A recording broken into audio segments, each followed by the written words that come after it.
Now, a special committee of experts will report to the Parliament on security-relevant trade relations and make recommendations on this note. The motion, submitted by Chancellor Friedrich Merz's Conservatives and Social Democratic partners, is expected to be passed next Friday. The committee will include academics, industry groups, labour representatives and think tank members as well, reporting twice a year. Germany has long seen China as a trade ally, but Chinese restrictions on rare earth exports have prompted a rethink, especially for the car industry, which is rather robust in Germany. Chancellor Merz has called for protectionist measures to support European industries, with her finance minister Lingbell speaking of European patriotism. Germany is also set to approve more than $3.47 billion in defense equipment, including Airbus helicopters and night vision devices. News coming in from neighboring France. France's anti-terror unit has stated that 3 people were taken into custody as part of an investigation into a suspected terror threat linked to Salah Abdeslam, the only surviving perpetrator of the November 13, 2015 Paris attacks. Abdeslam, who was imprisoned in northern France for his role in the attacks that killed 130 people and wounded 100, was briefly questioned over the illicit possession of a USB memory stick in prison. He was again detained on Friday after authorities expanded the probe to include terrorist conspiracy aimed at preparing a crime against individuals. Now, amongst those in custody is Abdeslam's partner, Meva B., aged 27, who is suspected of receiving illicit items for the detainee and her involvement in criminal terrorist conspiracy. 2 other individuals were also taken into custody on similar charges. Authorities, meanwhile, have stated that the USB stick reportedly contained jihadist propaganda and had been used to transfer material to Abdeslam's computer, which he is allowed to use under strict monitoring conditions, including regular cell charges and searches of his belongings.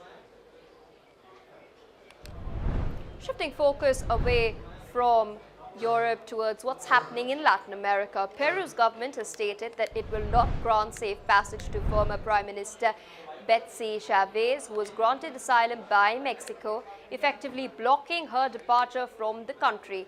Chavez faces conspiracy charges linked to former President Pedro Castillo's 2022 attempt to dissolve the Congress, with prosecutors now seeking a 25-year prison sentence, although Chavez denies these allegations. President Jose Eri has confirmed the decision, stating that Chavez cannot travel to Mexico. This announcement has come as Peru's diplomatic rift with Mexico is now deepening, which of course the latter granted asylum to Chavez, citing the 1954 Caracas Convention.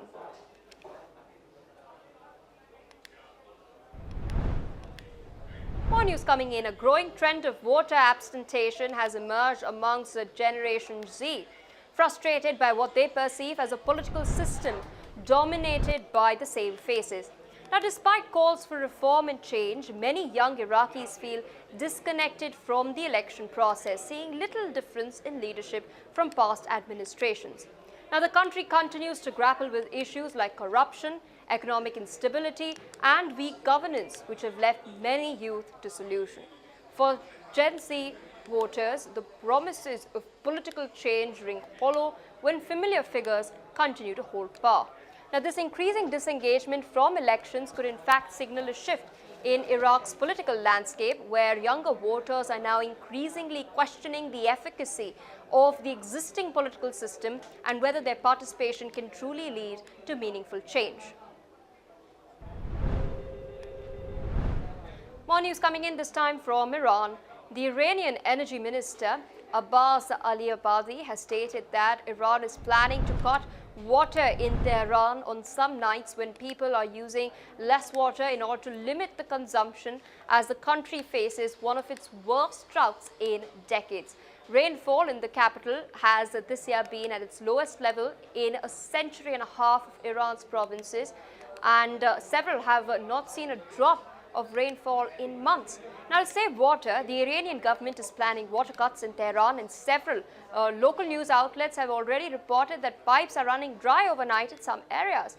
Listen in to what the Iranian energy minister had to say.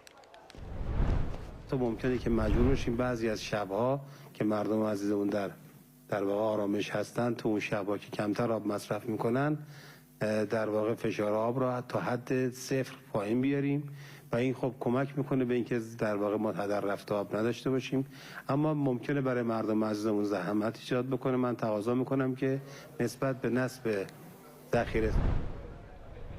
Shifting focus away from Iran towards Italy. A top official of the Italian Banking Association has now stated that Italian banks have supported the European Central Bank's digital euro project but want the costs of implementation to be staggered over time. ABI General Manager Marco Elio Rotocchini has stated that banks favor the digital euro as a step towards digital monetary sovereignty, but high capital expenditures required should be spread over several years. Now, the ECB aims to launch the digital euro in 2029, following a pilot phase in 2027, contingent on EU legislation expected in 2026 itself. Now, the project seeks to maintain central bank money's relevance in a digital economy, reduce reliance on non-European payment providers, and respond to the rise of stablecoins as well. Now, Rotocchini has also supported a twin approach, combining a central bank digital currency with commercial bank digital currencies in order to ensure that Europe remains competitive and does not fall behind in digital payment technologies. More news coming in, this time from Spain. Spanish police have stated that they arrested a 64-year-old long-haul truck driver wanted by German authorities for drug trafficking.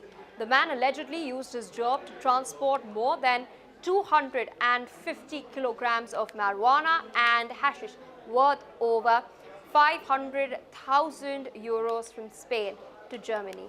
He was arrested on Tuesday at a logistics hub in Santa Perpetua de la Mogoda near Barcelona. This is information according to the Catalan police. The driver is now in custody pending extradition under a European arrest warrant. Spain is, of course, a major entry point for marijuana and hashish into Europe due to its proximity to Morocco, which is a leading producer of these drugs. On that note, viewers, due to paucity of time, it's a wrap on the news.